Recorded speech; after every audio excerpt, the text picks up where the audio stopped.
નમસ્કાર વિદ્યાર્થી મિત્રો, 24 એપ્રિલ 2026ના કરંટ અફેરમાં આપનું હાર્દિક સ્વાગત છે. ગ્લોબલ ગ્રીન આઇકોન પુરસ્કારથી કોને સન્માનિત કરવામાં આવ્યા? તો સાચો જવાબ આવશે મિત્રો સંતોષ કુમાર. નેક્સ્ટ, કયા દેશે ઘાતક હથિયારોની નિકાસ પરનો પ્રતિબંધ હટાવી લીધો? તો સાચો જવાબ આવશે મિત્રો જાપાન. નેક્સ્ટ, કયા દેશે ધૂમ્રપાન મુક્ત પેઢી માટે કાયદો પસાર કર્યો? તો સાચો જવાબ આવશે મિત્રો ઇંગ્લેન્ડ. નેક્સ્ટ, એપલના નવા સીઈઓ તરીકે કોની નિમણૂક કરવામાં આવી? તો સાચો જવાબ આવશે મિત્રો જ્હોન ટર્નસ. નેક્સ્ટ, ભારતના 95માં ચેસ ગ્રાન્ડ માસ્ટર કોણ બન્યા?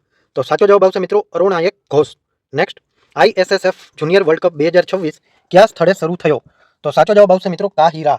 નેક્સ્ટ, શેખા ઝીલ પક્ષી અભયારણ્ય ક્યાં આવેલું છે? તો સાચો જવાબ આવશે મિત્રો અલીગઢ. નેક્સ્ટ, R-37M મિસાઇલ કયા દેશ દ્વારા વિકસાવવામાં આવી છે? તો સાચો જવાબ આવશે મિત્રો રશિયા.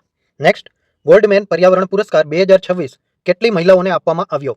તો સાચો જવાબ આવશે મિત્રો 6. નેક્સ્ટ, કેલમારિયા ગાર્ગોનેન્સિસ નામની સાપની નવી પ્રજાતિ ક્યાં મળી આવી? તો સાચો જવાબ આવશે મિત્રો મેઘાલય. હવે મિત્રો, આજના ડેલી કરંટ અફેરનો લોંગ વિડીયો વિગતવાર યુટ્યુબ લોંગ વિડીયોમાં મૂકી દીધો છે. જો તમે આ વિડીયો યુટ્યુબ શોર્ટ્સમાં જોતા હોય તો નીચે પ્લે બટન ઉપર ક્લિક કરી અને જોઈ શકાશે. જો તમે આ વિડીયો ઇન્સ્ટાગ્રામ રીલમાં જોતા હોય તો ઉપર સ્ટોરીમાં લિંક મૂકી દીધી છે, તો ઓપન કરી અને આજનું ડેલી કરંટ અફેર અચૂકથી જોઈ લેજો. ધન્યવાદ.